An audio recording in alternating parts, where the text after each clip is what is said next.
Hello, this is Nerd BS on our second Mandalorian episode. I'm taking the reins tonight, and I am Alan. And as usual, I'm joined by my two buddies, Tomas Hey, what's up? and Kyle. Nerds rule. What did you just say? Nerds rule. Nerds. Oh, okay. Kind of cut off a little bit there. Hopefully that was boy. only on my end. It's starting off strong. Just All go right, with so it. we kind of missed last week because we do our normal podcast, so we figured we'd cram these last two episodes into one. So I guess we'll start with episode 2, unless we will have any last minute trappings from last episode, the first episode. I was actually wondering because we were talking about doing reviews, so I figured we could start off by reviewing the first episode. I don't know what you guys thought about it, so why don't we start with Kyle? What did you think about the first episode overall? It seems like you liked it, but what would you give it a rating out of 1 to 10? All right. Let's get the cramming going. At 1 out of 10. So, man, it's hard to do because that first episode had so much buildup of just excitement behind it from the previous season and waiting and anticipating it. So it gets an extra boost for that. So I'm going to give that first episode a 9 out of 10 for me. It wasn't perfect. 9 out of 10. Yeah, I wouldn't say it's perfect, but and I don't do the decimal points, so it's about as good as you can get without being perfect. So 9 out of 10. We don't do decimal points here. Yeah, none of that too much crap. work. All right, come on. So, what about you? What would you think about the first episode before we move on? I enjoyed it. I would actually probably give it a little lower of a rating. Probably more around in the 7s or so, just because I kind of read what was going to happen. Like it wasn't like there wasn't any big drop or reveal, so I wasn't like, So I enjoyed it, but I felt other ones were more like amazing. I still thought it was great, but I've seen better Mandalorian episodes, and I've seen best Mandalorian episodes, and that was not either one. A 9 and a 7. Well, yeah, I'm surprised you guys went so much lower. I'm going 10 out of 10 on me. I thought that episode was amazing. I just felt like it could be almost its own isolated movie if it done properly. But I just loved that whole episode, the entirety of it. I can't think of a point in that episode that I wasn't even left wanting at the end. Like I was just satisfied and ready for the next one. I wasn't like, I wanted more, but at the same time, I was fine with what I got. And it pumped me up for the next week, it hit all the right notes for episode 1 personally. Yeah, I think that's a good review, because if they were able to make it like a 90-minute movie or 2-hour movie, they could have fleshed out that Marshall character, which I really liked. I like that character, but yeah, I think that's part of why I rated it lower. Is that it's like they squeezed it in there for the episode, and it worked, and it was great. And I think that's kind of where it dropped for me. That one point was just like, we don't get to know more about him, and maybe we will. I hope. It seems like they do that really well from the first season with bringing characters back. But all the surprises I had no idea about, so that's probably why. Okay, Tomas. I need to do some clarification here. I thought we were talking about the first episode that we watched this week, not Yes. No, sir.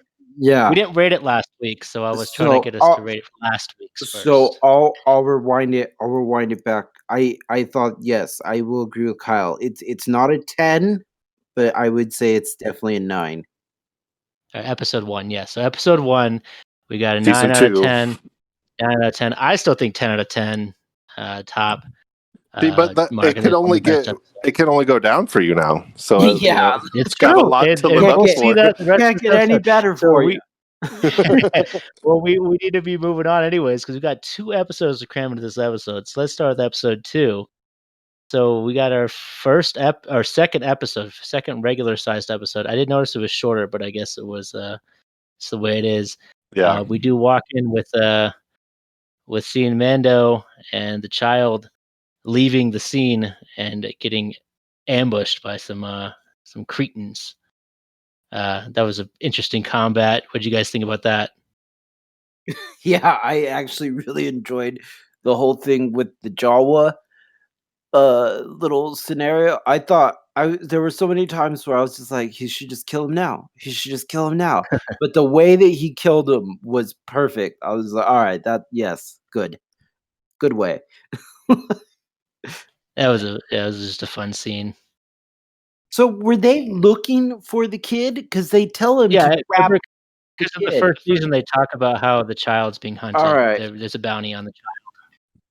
So basically, just some bounty hunters. Yeah, I wasn't sure if they were just trying to mug him, or if they actually knew that he had the kid or something. They knew. No, they knew. Yeah. Anything in particular you want to mention, Kyle, before we move on? That sounds good. All right, cool. So we find ourselves over at Mos Eisley. We're about to leave. They want to get out of there, but it seems like they need some funds. But they found themselves in the Mos Eisley Cantina, which I thought was pretty interesting. Do you guys notice that it was the same cantina from A New Hope? Yes. Which is pretty cool. Yeah. And even some of the characters, if I was not So the mistaken. same characters were there. It looked like. I like that ant guy. He looked really crazy. I like the puppeteering Yeah. this season. I don't remember this much. Like puppeteering has been on point this season. Yes, yeah, it's so fun to see that because like it's like we should have progressed from what 50 years go almost 50 years that the original Star Wars came out. Like we should have been progressing in puppeteering, but unfortunately it stopped and it just went to a lot of CGI. But to mix them both like the Mandalorian does is so fun to watch. It's great. Yeah.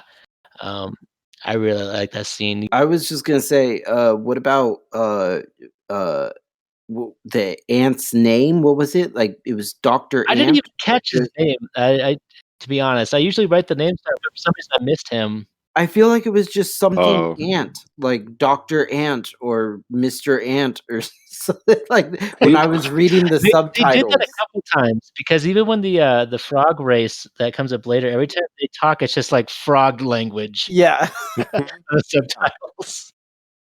He was I want to say he was a doctor, but I can't remember. Yeah, I think they said something about a doctor. Yeah. Yeah, I feel like on the subtitles it kept saying Dr. Ant. I was just like, oh, that's great. Well, he has some information apparently about where some So Mandalorians are. it's Dr. Mandible. Oh, was his name. Dr. Dr. Mandibles. That's Mandible. what it was. Good name for a name. Yes. Yes. That's what it was. Yes. Oh man, it's a clever name. But they're playing a little game that we've seen before, the Pizak, which is actually kind of cool. They just threw that in there randomly, a little card game.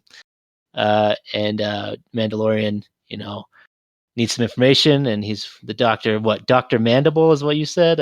Is willing to give him the information if he basically does his call in this bet, which he loses. But what I thought was kind of cool.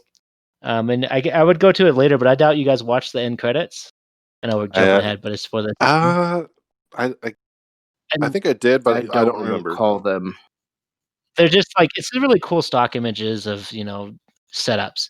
But Oh yeah. scene when they show that there's looks like a blaster hole in the wall. It reminded me, and it could be and it couldn't be, but I'm assuming that's supposed to be the same booth where Han shoots Greedo. And it's supposed to be either Greedo's or Han's shot, I think is what they're going for. But it wasn't in the scene. But still, it was just a little side note. Huh. Yeah. It was in the art for it though. It was just in the art, the setup where they're preparing for it. Yeah, I love the nods to that. Just another point for the Mandalorian. Just great, like another point up. Yeah, while we're on Mos Eisley too, out of all places, I mean, they gotta do some homages to A New Hope. On a side note, I didn't know this is a big tangent, but in the when George Lucas redid the movies, that he actually took out a character in that scene. He took out the werewolf and like CGI'd some alien. I didn't know that until recently. I just heard it on a Cinemassacre video. Yeah, it's a weird change because honestly, that werewolf is really cool, even though it does kind of look like they just ran out of costumes for It did. aliens. It did look out of place, but it grew on you, and it became part of the movie to you. For me, Exactly. so Yeah, same. I agree. yeah, it was a weird change. But anyway, so we move on where they're cooking some dragon, and he finds out he needs to take a job to help out this frog lady uh, with her eggs uh, to get them to Tarisk, which is where the Mandalorians are supposed to be. And the lady explains that she apparently knows information on it. Well, her friend explains that she has information on some Mandalorians on Tarisk. Her mate, right?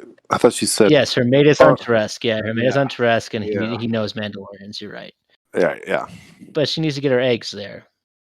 So we take off from Mos Eisley. Well, let's We find also ourselves put in in. space, but yeah, they can't go in hyperdrive, right? Is that what you're Yeah. gonna say? Yeah, I was. Yeah, they can't go in hyperdrive, which Mando does not like because that's how they stay away from interruptions.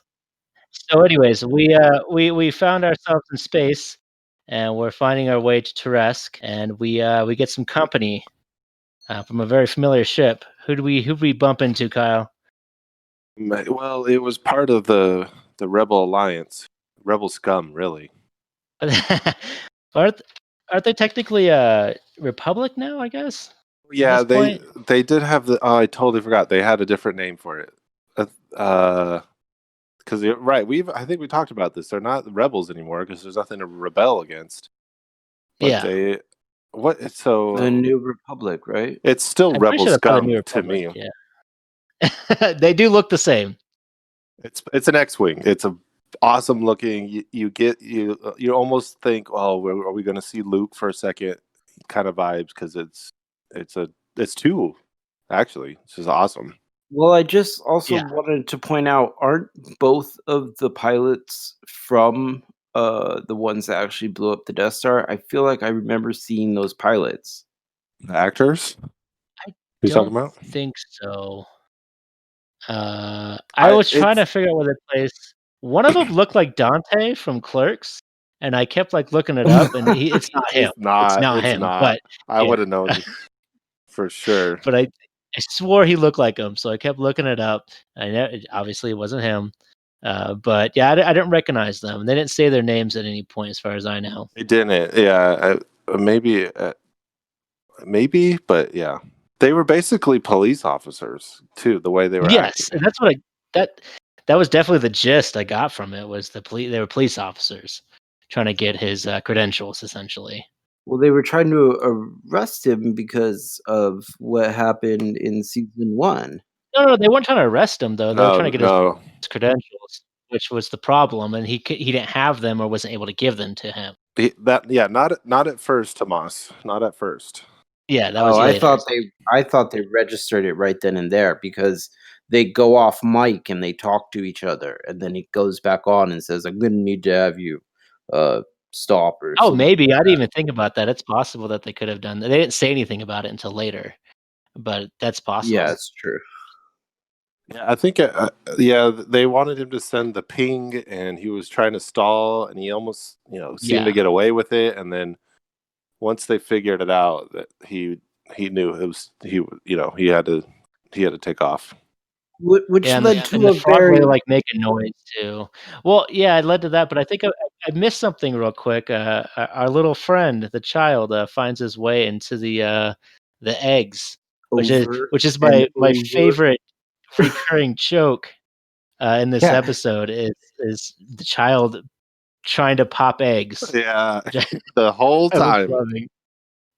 And it made me giggle every time, and I actually counted down how many times he went for eggs. I had to count. I thought it was more than I got, but it was great. But yeah, so where do we go from there, Tomas? You can continue now. Well, I was just gonna say, and from there we get to have, because of his credentials thing, we get to have a really cool star chase, which was really fun to watch. I enjoyed that. Yeah, That was really cool. I really enjoyed that. I don't even remember if there was a lot of that kind of stuff in the first season of Mandalorian. Just a lot of aerial combat, Oh which is yeah, really yeah. interesting. I mean, there wasn't any fighting, but it was really more chasing. It Yeah. reminded me a lot of Empire Strikes Back when Han Solo is running away from the Imperials and is finding himself a place to hide in the asteroid field. Uh, You know what it reminded me of? It reminded me of Solo when they were trying to get away from the in the speeder bike. They're trying to make it through town and stuff, and or not the speeder oh bike, yeah, but but the ship. either way, Star Wars does they know how to do a really good chase scene Yeah. Yeah. as I they was gonna say nothing reminds me of Solo, the movie. Yeah, nothing's. Don't get me wrong. I like it, but nothing reminds me of that, other than disappointment a little bit. wow, I thought you liked that movie.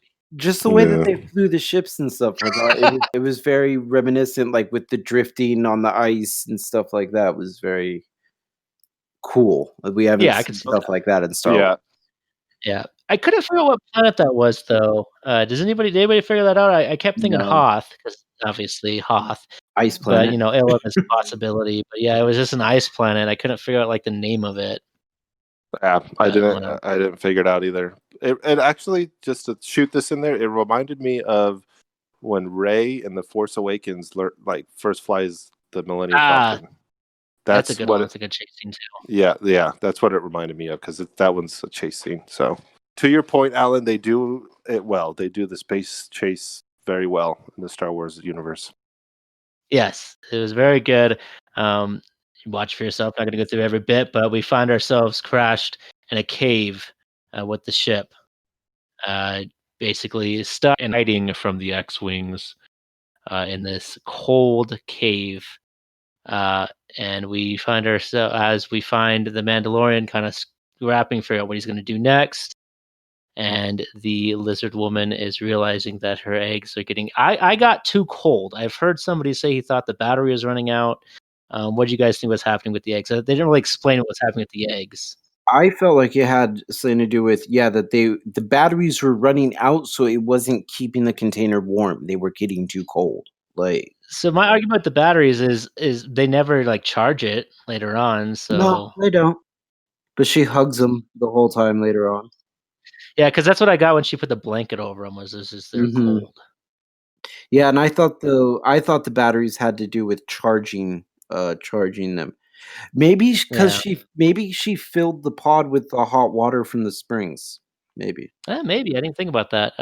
It's true. But I think right before that we get our second baby Yoda eating one of the eggs. Which he sneaks it as the Mandalorian finds him hiding under a blanket with the eggs. And now here's the question: is like, how many did he eat?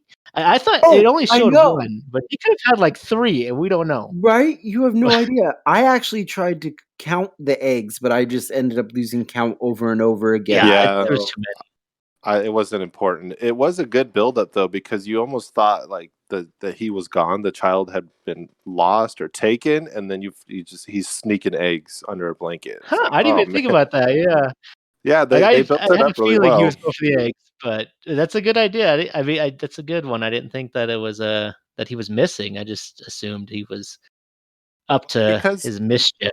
I thought that because that's like what had happened in the opening scene is that he almost got kidnapped, and it's like, oh, now it's going to happen again. Is it just all the time? But Yeah. it turned out to be a funny scene, and he was just sneaking eggs, which was good.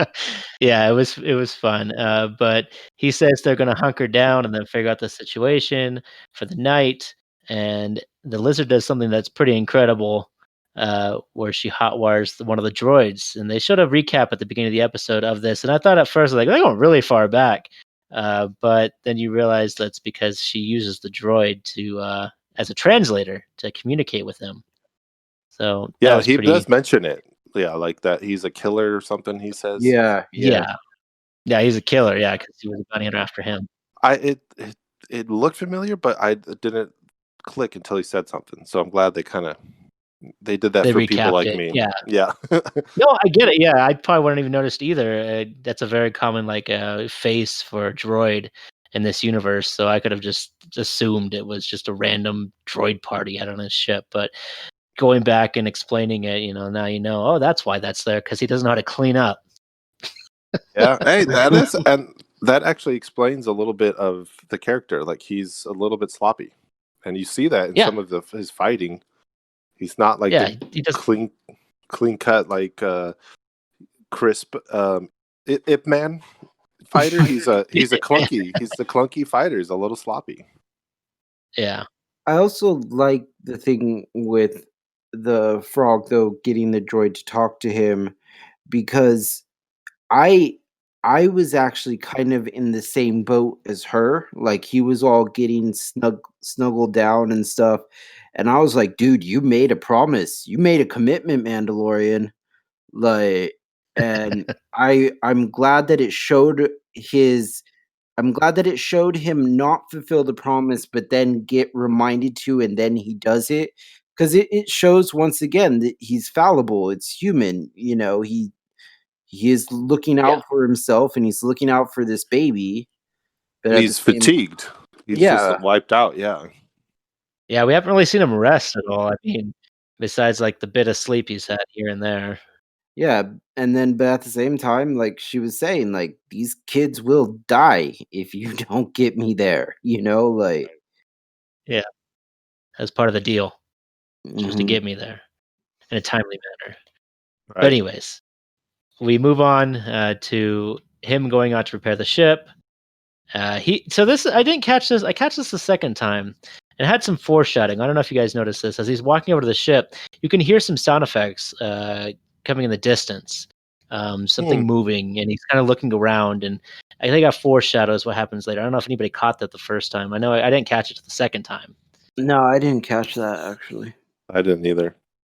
Yeah, I was watching it with a buddy of mine, and he didn't catch it either. Like, he didn't even hear the noises.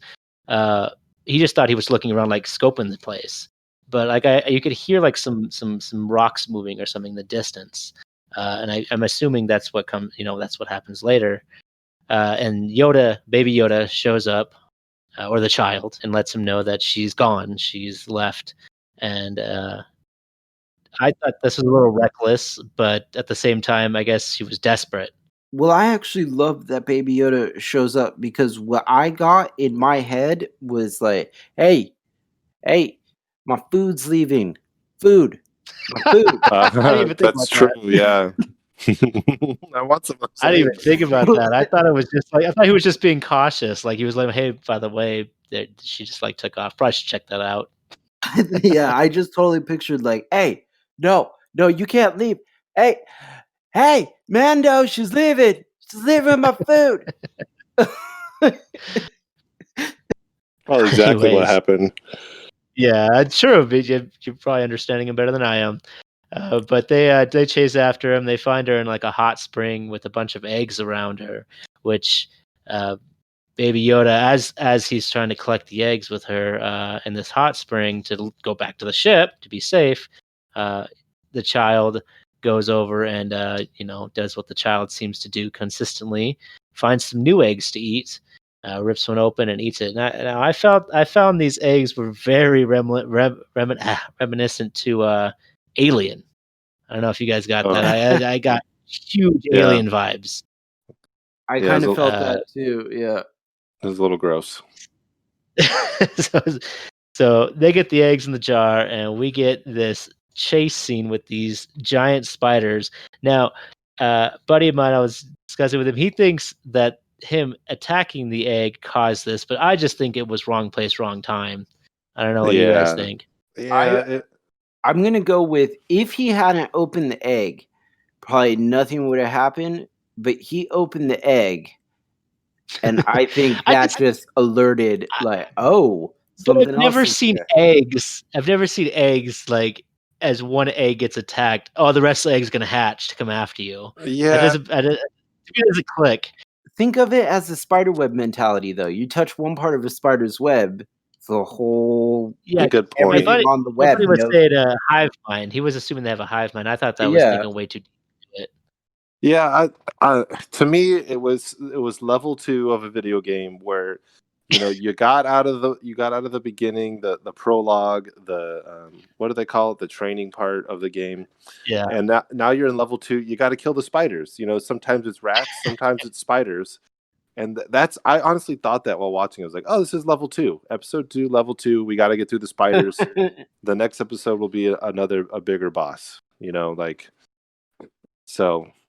That's what it felt like, and I mean that's every egg trope ever with movies and TV. You open one, or you know, you just have to walk into the area, and they're immediately alive. They've been sitting in eggs for years, and now they're alive. I don't know. I love it. Now is the time. So Yeah. yeah, It was a fun scene. It just the running back was great. But did you guys? So as I was watching these spiders, they kept triggering my head. Like I kept bringing it back to the callbacks and everything else. Do you guys remember those spiders from anywhere? I can't say that I do. Not just Mandalorian. Sorry, like Clone Wars, Rebels, other. I'm gonna feel like I things. should, but I don't. Yeah, you All feel right, like you're hinting at it. I don't know. Yeah, I'm hinting at it. So you guys, I don't know if you guys watched the Rebels, but they had a spider Oh. very similar to this, which No. caught me off. Which I had to find out about. The Krykana. Yeah, it was in Rebels. They're a little different, but that's what triggered me. But then I looked it up a little bit more, and actually, these spiders are from a piece by Ralph McQuire, who did a lot of work on the original Star Wars movies, the OT. It was a concept art that he created for Empire Strikes Back. They were supposed to attack Luke Skywalker and Dagobah. So I thought that was kind of cool. So they reused them for this. Cool. Well, not reused them, but pulled them from that. So it's old work come to life. Yeah, really I like cool. that. That's a very deep cut. Very cool. Yeah. And you would have probably not known by the concept art. I was hoping that one of you watched Rebels, but I feel like I have not. Not yet. I have to ask, has anyone noticed that in the past few episodes, I feel like there's been perfect moments for Yoda to use his like force. Yeah. And he hasn't done it again yet. So here's the thing with Yoda's force, or Baby Yoda's force. I think he does it naturally. I don't think he knows how to do it. I don't know. It is weird though, because he kind of tries to do it too. Chokes out what's her name when he first meets her. Yeah. Oh, he also heals somebody with it too. Yeah, he heals the employer, the guild employer. Yeah. Maybe so. It must be building up to something, because I feel the show's is too good to just to let that go. Because you're right, I totally agree with you, Tomas. There's been several times, and I think it's got to be building up to something where it's going to be like he's growing, because he's obviously even maturing as a character, even though he doesn't really speak. You're starting to see that he's a fiend for eggs. He has a bond with the Mando now. It's not just this, it's not just this thing that they have. It's actually a relationship. And so it's building up to something, and then hopefully it's big. Yeah, because when the flood of spiders were just moving along the wall and stuff, I was like, Baby Yoda is totally gonna just force push or something. That would have been kind of cool, yeah. But at the same time, though, we get to see the fear in the Mando as he's shooting them. It, again, reminiscent of like Alien, or I'm sure there's another movie I'm thinking of, especially when he pulls out the flamethrower. That's a constant trope in those type of movies with those flood of creatures. Level 2, man. At you. You level 2, level you upgraded. 2. I did think it was funny. This is like back to puppeteering. That frog lady's hopping was just just crazy looking. I loved every second of that. I just thought it was really funny looking. CGI? Yeah, maybe it was CGI. It had to have been CGI. I don't think they can't do that very easily with puppeteering. I'm sure there's tricks I don't know of. They could have done it, but it just seems easier to do it CGI. Yeah. It seemed to me, I was like, why didn't you do that in the first place? That's what I was thinking. Like, why did it take you so long? Why is this your normal movement? It did remind me a little bit, and maybe it's because I know about the puppeteering and everything. I kind of get Kermit from the hopping, because you see Kermit jump in sometimes in the Muppets. It's rare, but it happens. I love it. It gave me those similar type of vibes. I love it. Yeah, when Kermit does it. I think maybe, and I just thought of this, maybe that species is like trying to fit in. I might be getting too deep with it.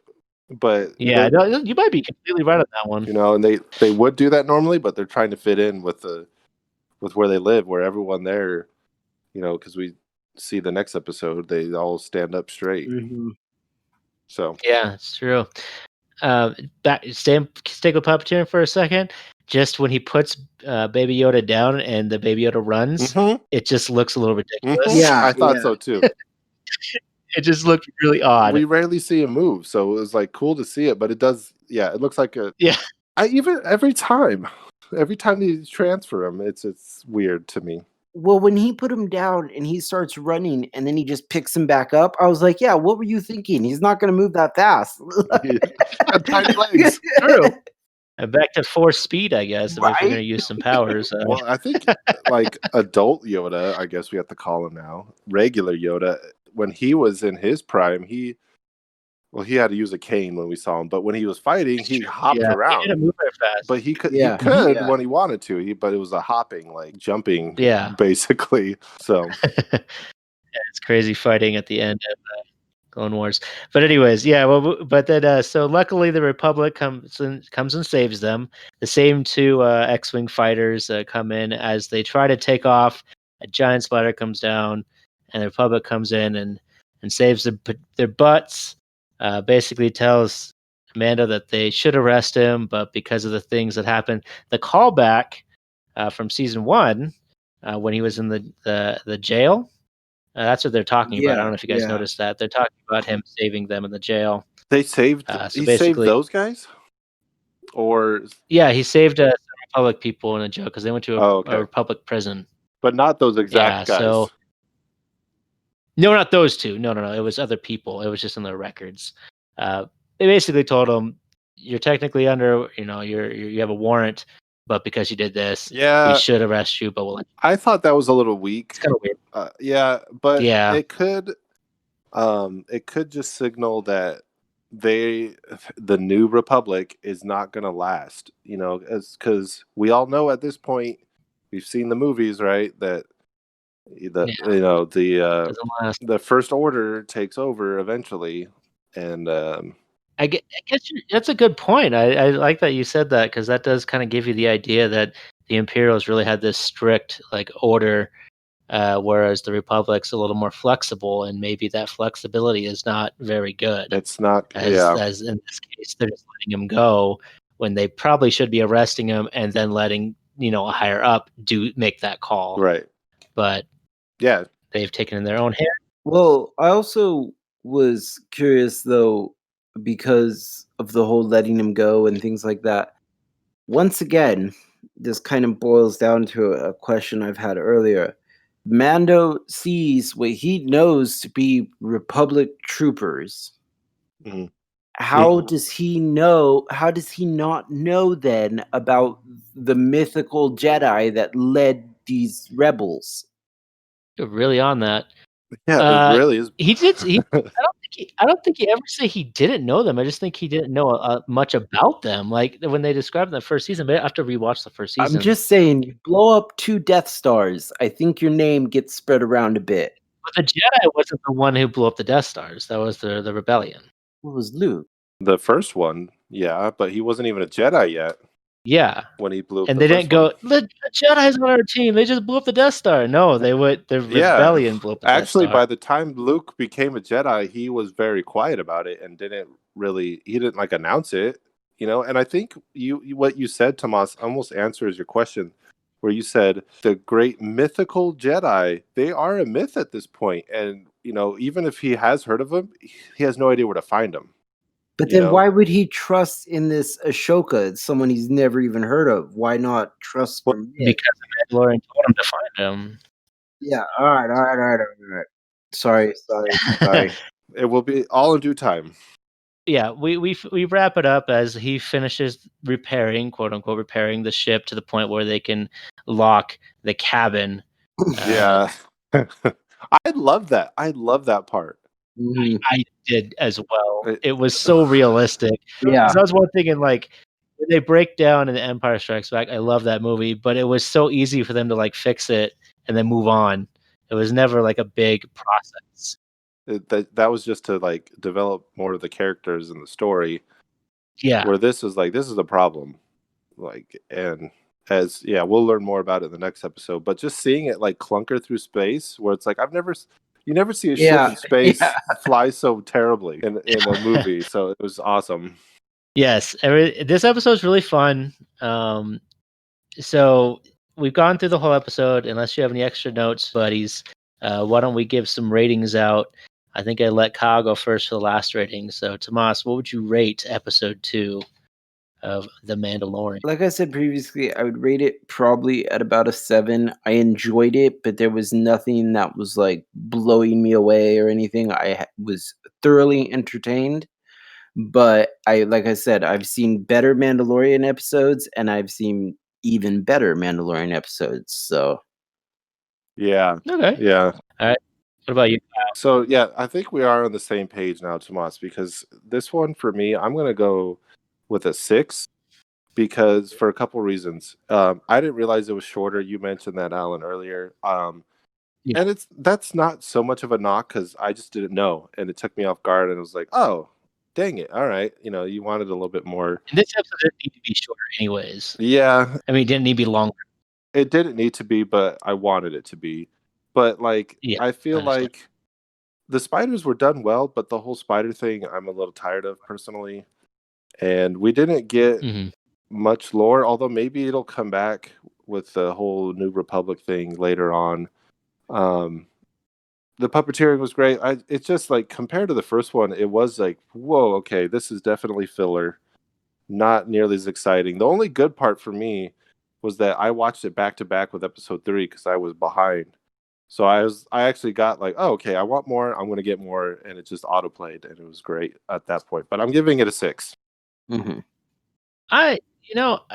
I was gonna give it a higher, and actually, my notes I would have given it higher, but then when you guys brought up these valid points, I did enjoy it better the second time. It did help because I wasn't focusing on trying to focus on finding more about the story because I knew it wasn't there. This is one of the first episodes out of the 3 that I wasn't like I couldn't wait for the next episode because this one was a bit shallow on the story. Right. But the Baby Yoda eating the eggs, that was making me laugh every time. There's a lot of really cool stuff in this one. I think I will knock it down and go with Tomas on this one and go about a 7. I don't think I can go as bad as a 6, but a 7. Yeah. I still feel like this was a fun episode overall, especially watching the second viewing. But yes, it was lacking, especially after such a great premiere. Mm-hmm. This was what we got next. That's the biggest knock, is that it was so close to that great first episode. Yeah. All right. Well, let's move on to Tresk, or the Harris, is what the episode is called. I did write it down this time. This one I'm really excited. I was really excited about because this stuff happened, and when this one became a really good episode overall. But we'll start off. First of all, when they go to land, he says a little slur again. Oh, yeah. And another character says it as well. Dank.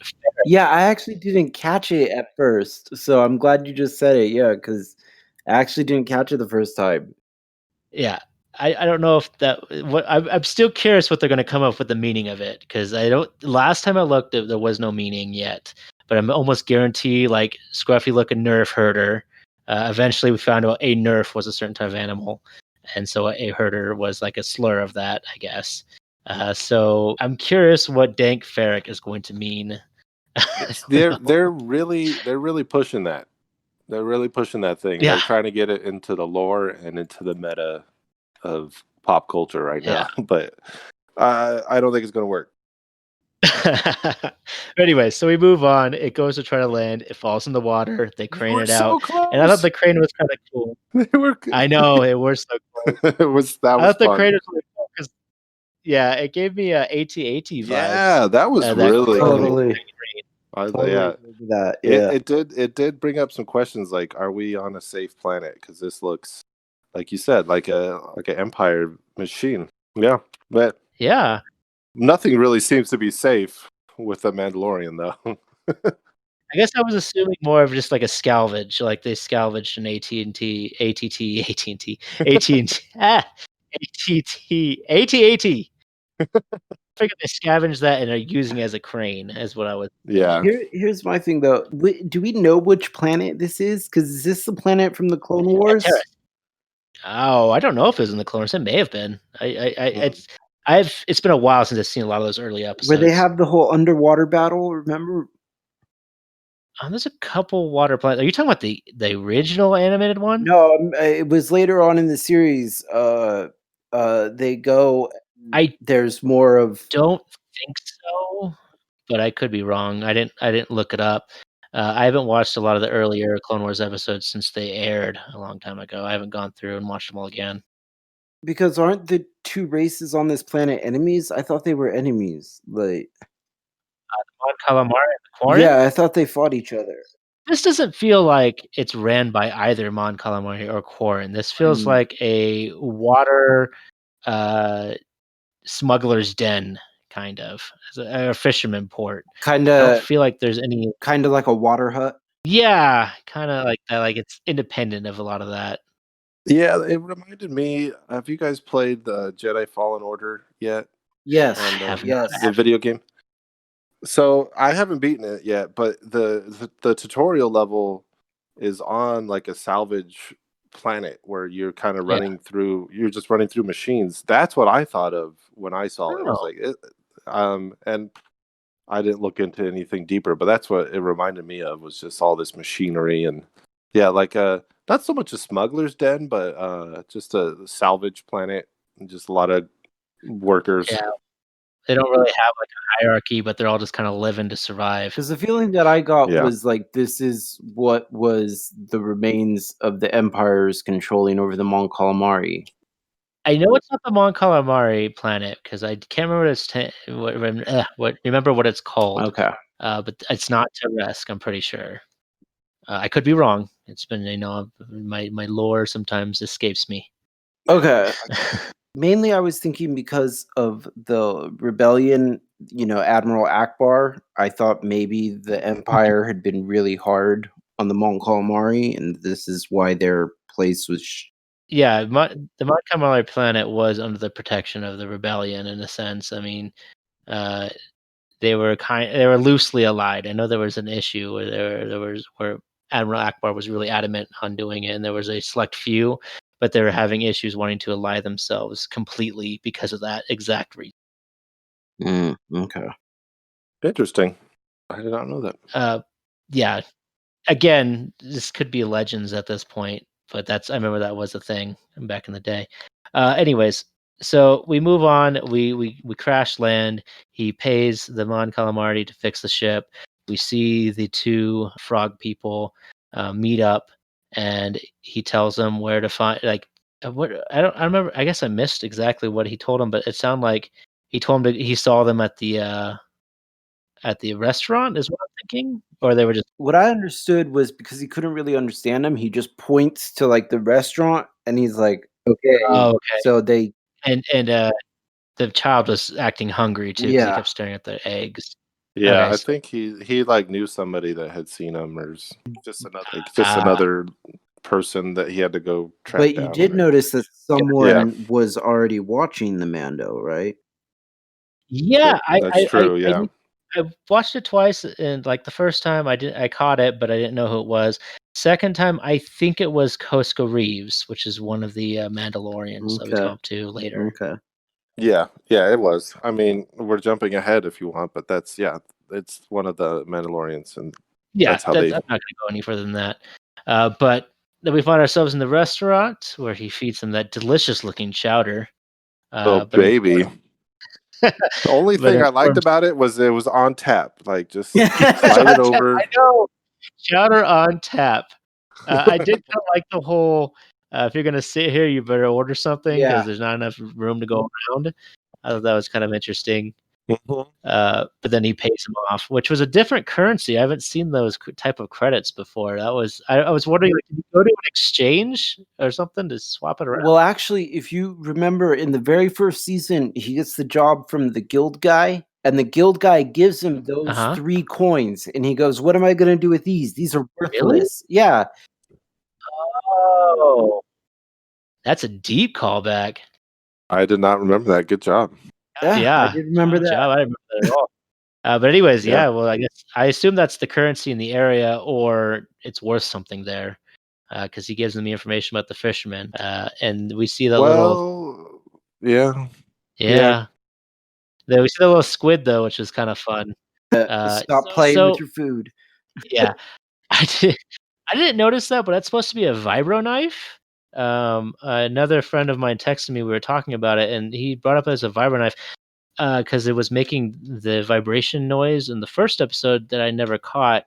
In this episode, I didn't catch it either, but it made sense if he just touches the squid. He doesn't stab it; he just touches it with the vibration. If it was vibrating like a vibro knife does, I guess it would like kind of shake it up and make it fall back into the soup. Well, also, once again, if you remember back to the previous very first season, remember when he brings the Baskar and the other Mandalorians are like, that's stuff from the Great Purge, and they pull a knife on each other, and they're each holding knives.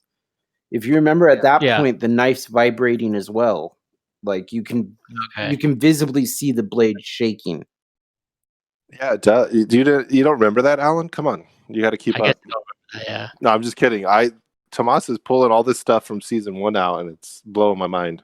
Yeah, apparently I got to rewatch. I did not watch season 1 twice, so maybe I can dig on that.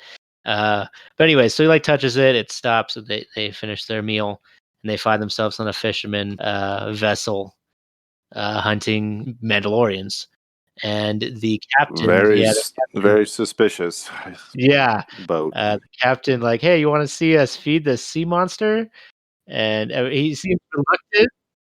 I wanted to see it.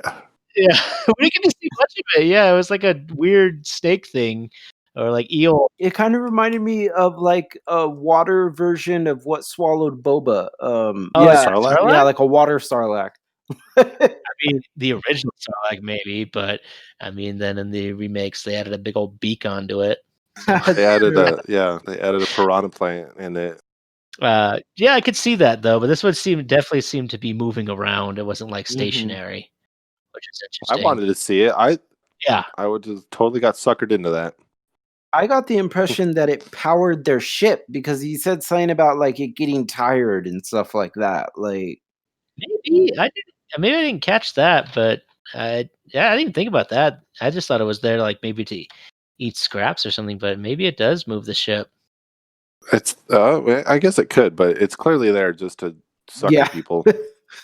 Obviously, yeah. So he suckers him, kicks Baby Yoda in there. I thought that was a really.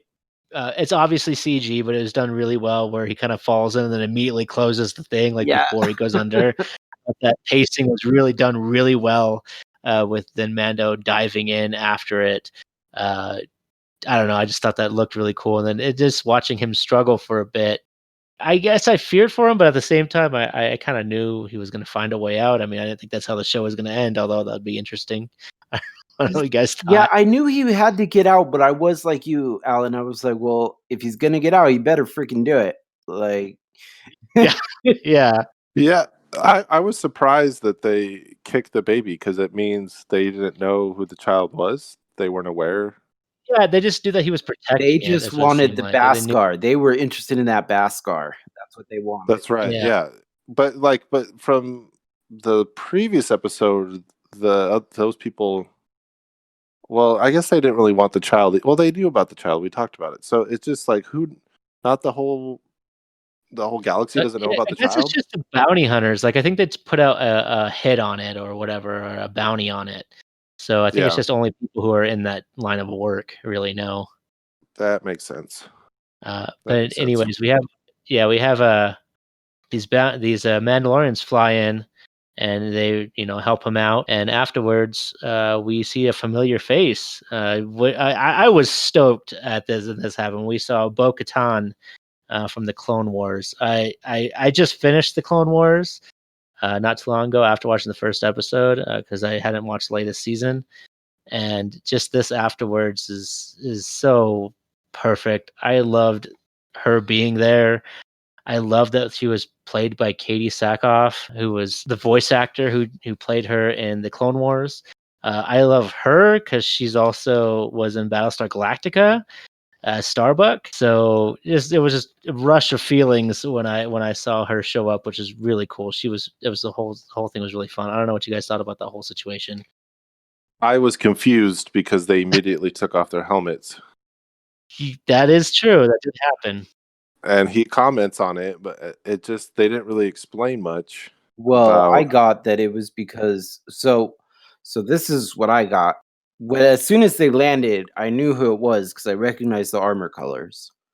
So I was like, "Oh, it's Bo." And sure enough, and if you remember It Kyle, wasn't both though. It was Keska. Oh, as soon as they landed on the yeah, sorry, I thought you were talking about when they landed on the planet. yeah, no. Sorry. Oh, no, yeah, And Yeah, okay. so when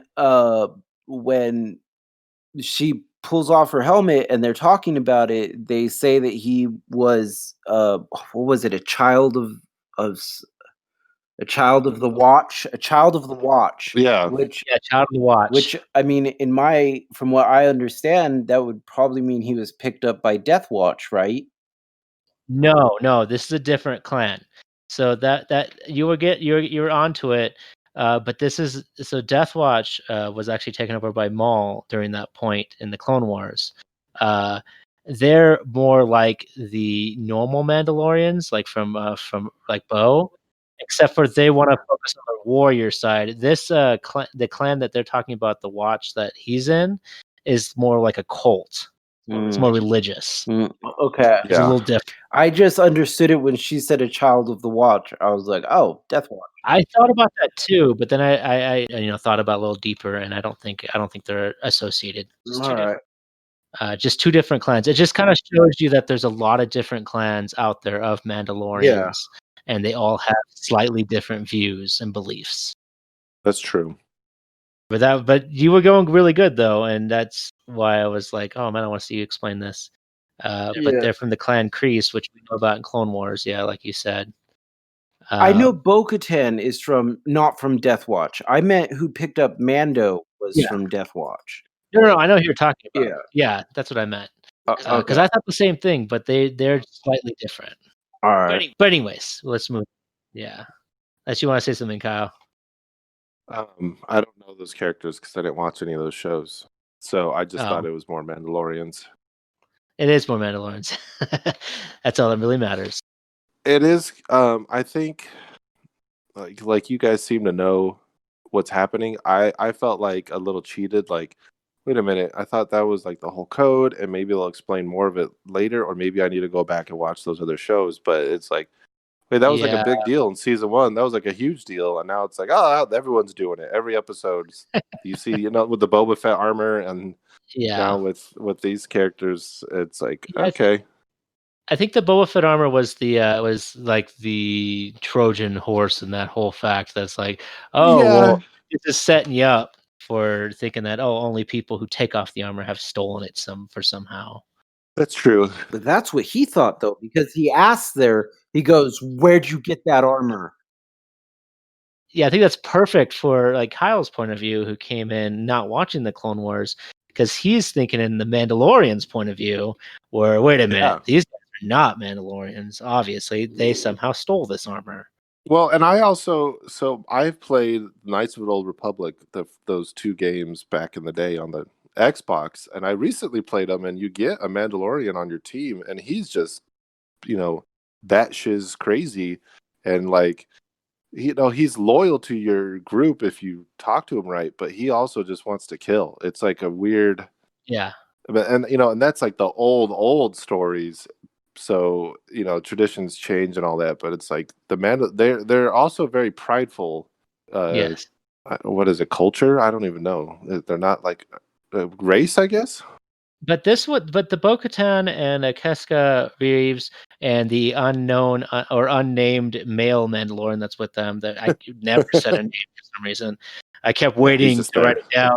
He never. I don't think he even spoke because I was like waiting Yeah, for like the friggin' subtitles to spoil it, but he never spoke. He speaks to Mando when they're in the corridor. He says something to him about oh no, he says when they're talking about the stormtroopers, he says they can't hit a bantha.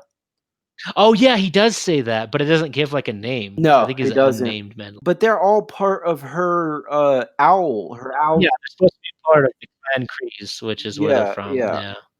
Yeah. But they go back and they talk to him back at the bar.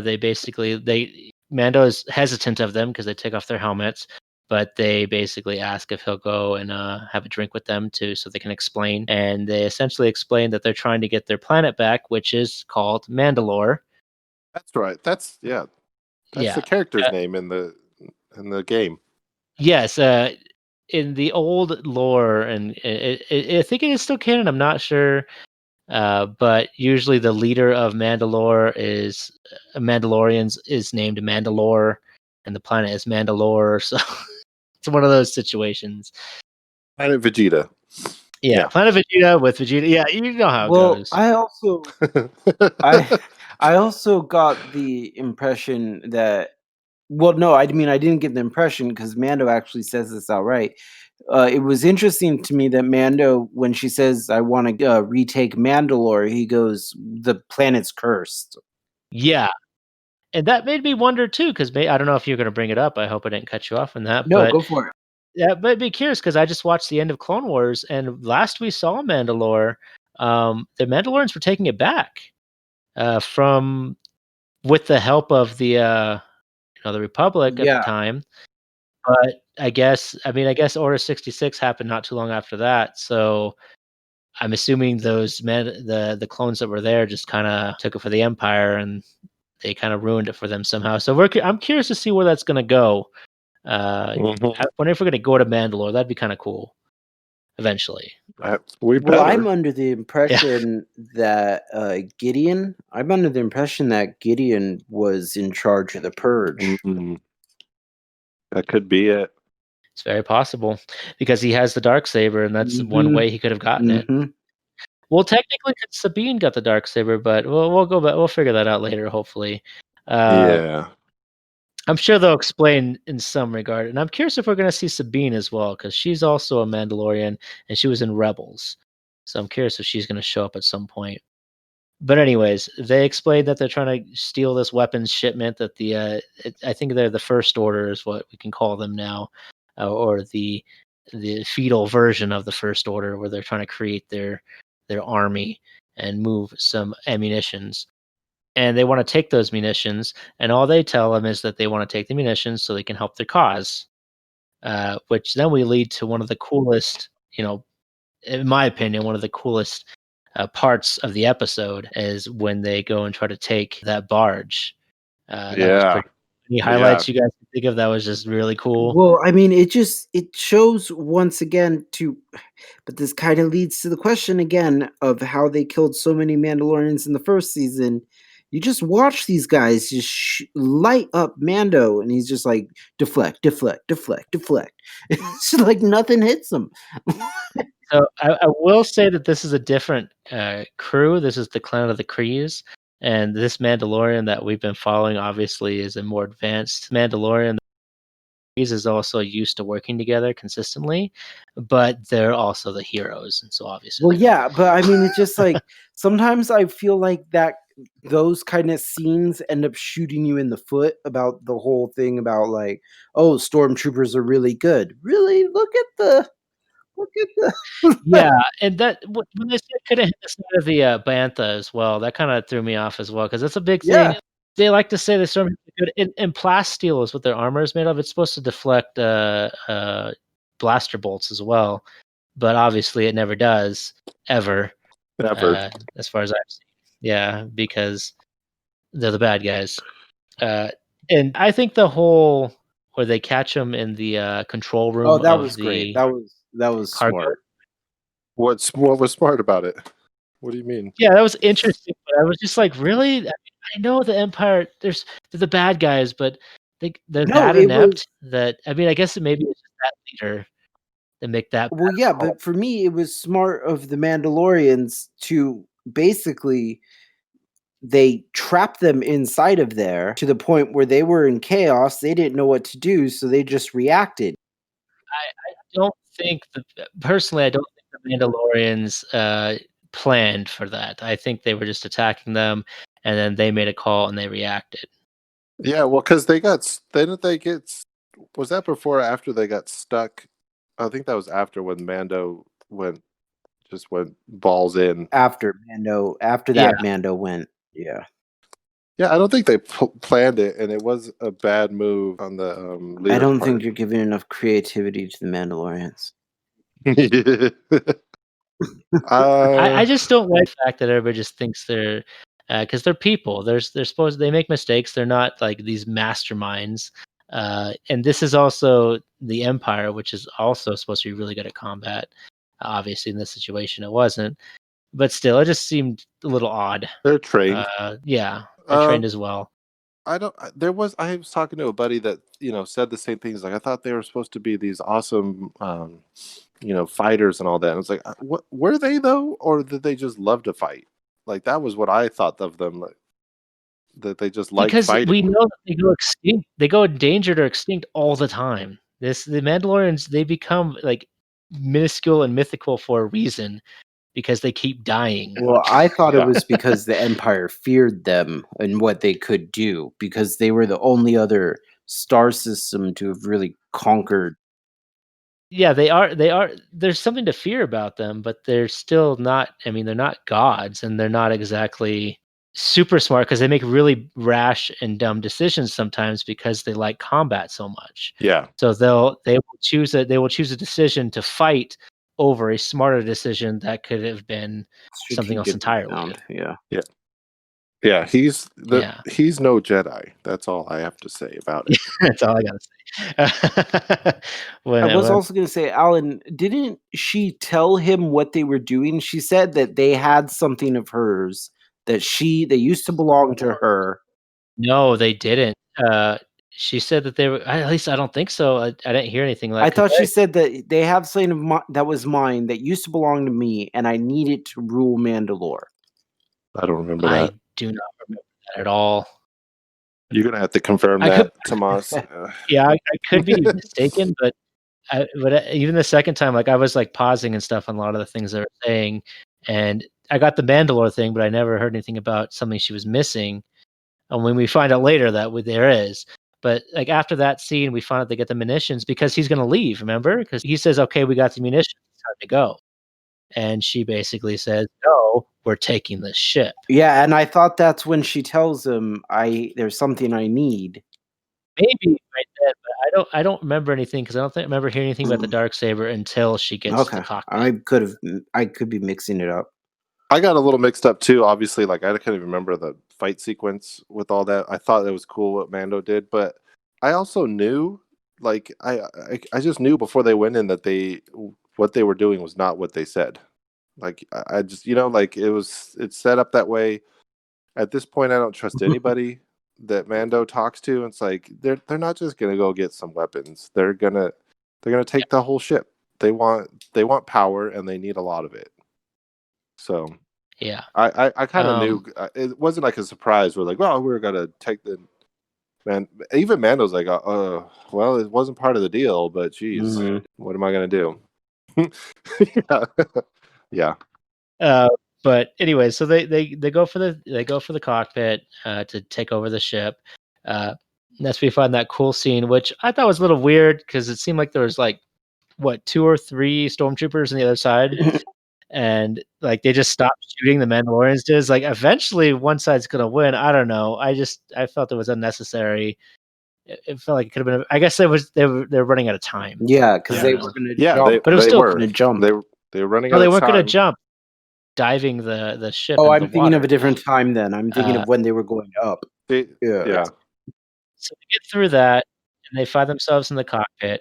And before they get there, we see the order from Moff Gideon telling them we figure out that to basically destroy the ship. So he tries to do nosedive. So they were go in going there. up then, right? So No, this was before. I forgot to mention before the hallway scene. Okay. They were crashing the ship. After they lost the munitions, Gideon talks to them, and they know they're Mandalorians. And then he says some sort of order, Right. and he kills the pilots and goes for a nosedive. Kills the And then the pilots, dude. That's a new one. Yeah, that was rough, but I guess that shows you what kind of stakes we're in. Yeah, that's true. They get in there, Bo-Katan, asks about the dark saber. He basically says, "You already know the answer to that," and I think she just kills him. They take the No, ship he back. bites on something and it electrifies him. Oh yeah, he kills himself. That's Yeah. right, with the little electric thing. That's right. And then they save the ship, and we end. Well, we don't end on it, but he tells her the name of the Jedi, and I was yelling at my screen when I found out who the Jedi was. I mean, it made sense, but still I was excited I because I was love that excited. character. Yeah. Well, were there any other Jedis that you thought it might have been, or did you just know when she said? No, I kinda knew it was gonna be Ahsoka, but at the same time, I guess I wasn't prepared for it, and I was just really excited because I love that character. Mhm. So I I just mean, want more of her. it could have been Luke, but that doesn't make a lot of sense. No. Well, I'm glad it's not Luke, though. I'm glad. Yeah. Oh, yeah. Me too. I guess it Well, really yeah, couldn't be any other Jedi. Huh. Mace Windu. could've. That's what I was expecting at first, but then I kinda knew Ahsoka was gonna be in this season, so I don't know. I was like I said, I wasn't thinking, but it was still Wait, shocking Mace to Windu's me. alive? There's a lot of speculation. No, come on. Please The don't. Please. Emperor's alive, dude. Come on. Yeah, and I don't like it. I Yeah, like. I'm glad they brought Darth Maul back, but at this point, it's like comic books. It's like, can nobody die? There's no stakes in this. yeah. Like, It starts to get ridiculous, it and I does. don't like the Emperor being alive either. Yeah. I And didn't. I like Mace Windu, I just don't want him to be still alive. Make more Jedi, make somebody Just else. to get Mhm. another Jedi, just make up a Jedi. That's fine. And yeah, the fact that they got Ahsoka is great. Like that, I'm excited. I know who that is. Yes. Most people do, and she's very unique looking, which is gonna be really cool to see, especially in makeup and Oh, I everything. know. You know they're gonna do her right. It's gonna be great. Oh, yeah. I'm excited for it. But yeah, and I'm excited for that. We see him, he takes off, they take the ship, and he goes and picks up Yoda from daycare, being babysat from the lizards, That is true. and The frogs. they go grab their ship. Yeah, with the frogs, Listen. yeah, You're gonna if you're gonna misappropriate a race, like let's not go that far to call frogs. them lizards, okay, buddy? Oh, man. I thought they're lizards for a while, but yeah, but of course they're frogs. I said frogs earlier as well, but I remember watching it at first, I thought it was lizards, but it's obviously some sort of amphibian since they have I this know. the eggs the way they have. It could be anything. They could be part of the Empire, the First Order Ah, Empire thing, there's the huh? trick. Huh? Yeah, her husband is actually the next Sith Lord, Yeah. but that's speculation. Now Uh, that'll be another podcast. but anyways, he goes back to his ship, and we get to see what the Mon Calamari and Quarren have done to his ship, which is I thought was very humorous. How they put that thing back together. You guys have any input on that? Yeah, he kind of warned him when he dropped the He ship did. off. He's like, "I'll fill her up," and then Yeah, he put it together with bubblegum and hopes and dreams. yeah. Netting, just waiting. Oh man, that octopus thing was cool. He stopped it and Yeah. Yoda ate it. That was Yeah, I did love in when they're getting in the ship and they're starting to fly away, and Mando goes, what he goes, Mon Calamari or something like that, and yeah, Mon Calamari. you hear Baby Yoda in the background going. Yeah, I didn't even think about that. I didn't notice that. Yeah, Baby Me That's neither. funny. Yeah, Baby Yoda in the background. He goes. That's good. That's awesome. But I enjoyed that. And then when he flies away at the end, you get to see that one piece of the ship just kind of fall off as he goes to light speed, and that's a good sign. So I still love it because like it's a problem. That's like what we talked about earlier. Like yeah, this is a real problem. This is not gonna go away anytime soon, clearly. And his ship just sounds terrible too. it is Mhm. not. This is what's different than a video game, right? We beat level 3 boss, which was the the Barg that they took over. but usually when you land on a planet on a video game, you could fix up your ship. You just find the local shopkeep. But that's why I love this. It's not a video game, obviously. I just compare everything in my life to video games, and so it's like this is going to be a problem ongoing, maybe for the rest of the season. Yeah, and I kind of hope it is. And one of the main things I really liked about this episode, in particular, this particular episode, it felt like a live Clone Wars episode. Like it felt like they took one of the Clone Wars episodes and they just turned it into live action. You did Which text was us and you said, Tomas, you got what you wanted. And I knew. yeah. I That's all I was already gonna knew. get. I didn't want to spoil anything. Well, but like it could only be see. one of two things. You kind of did, but it's no big deal. Oh. But like I was like, well, it's either one of two things. It explains why Mandalorian doesn't know about the Jedi, because Tomas will not be quiet about that. Or it was what he said, I just want to see a bunch of Mandalorians kick butt. And it was like, okay, that's either one of those is good. Well, anyways, we're gonna move on to our closing remarks as we all give our ratings. We let Tomas rate the last one first. So, Kyle, why don't you rate this one first? What do you think about this third episode, and what would you rate it? I really enjoyed this one. There was spoilers in there that stuff that I didn't see coming, and I really enjoyed it. I thought the action was great. I thought the pacing was good. It was more on par with the first episode as far as that. Like episode 2 just really felt like a filler episode, which I know needs to happen in these kind of shows. But I like this one a lot more, so I'm going to give this one an 8 because it doesn't have the hype, and it was lacking a little bit, I guess, of what the first episode did. So it's a solid 8 for me. All right. What about you, Tomas? What is your closing remarks on this episode and your review? I actually really enjoyed it a lot. It did give me some more of what I wanted, which were the Mandos working in a strike force. I really liked it a lot. I am going to give it a 9, and the only reason it doesn't get a 10 from me is because it was only 35 minutes. What in the world? Come on. Yeah, it was actually, this episode is actually shorter than the second episode. Didn't feel like it, to be honest. Yeah, it didn't feel like it, but it definitely was shorter. But it flew by. Anyways, continue, Tomas. Well, no, yeah, so that's my rating. A 9, it would have had a 10, but you cut it to 35 minutes. I don't know what's wrong with you. Personally, I really like this episode. I also would give it a 9 out of 10. I thought it was really fun. I think all the callbacks really helped to that, even if and not everybody got those callbacks. That is a problem whenever you do callbacks with anything like a large series like the Clone Wars. It's very likely you're going to get an audience that hasn't seen that, especially any Star Wars fan that has only really watched the movies. I'm not saying that's you exactly, but there are a lot of people out there, and so they're missing out who that person is. It's not a big deal to them. They don't care. It's just another Mandalorian. But for me, I enjoyed that. I enjoyed the name drop. I enjoyed all that stuff.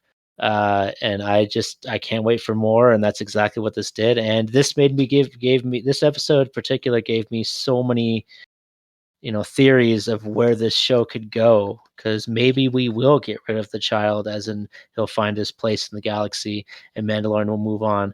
Maybe we'll move on to some sort of storyline with Mandalorian helping out Mandalore in some regard, bringing back the Mandalorian clan into a bigger strength in some form. There's just so many possibilities now in this show with these people, being around with Mandalore. But yeah, a 9 out of 10.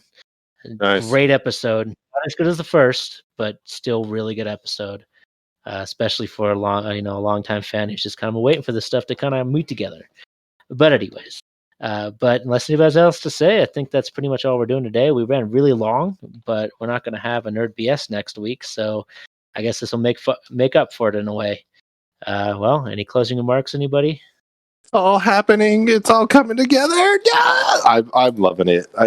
It's at the time of this recording, we're like 2 days away from the next episode, and I can't wait. I'm super excited, and I can't wait till our next time we get to talk about this, which will be the next time in 2 weeks We will not have a Nerd BS next week, unfortunately, because of Thanksgiving. So happy Thanksgiving, everybody, and enjoy the next Mandalore. We'll see ya next time. Yep. Enjoy it all. See you guys later. Bye.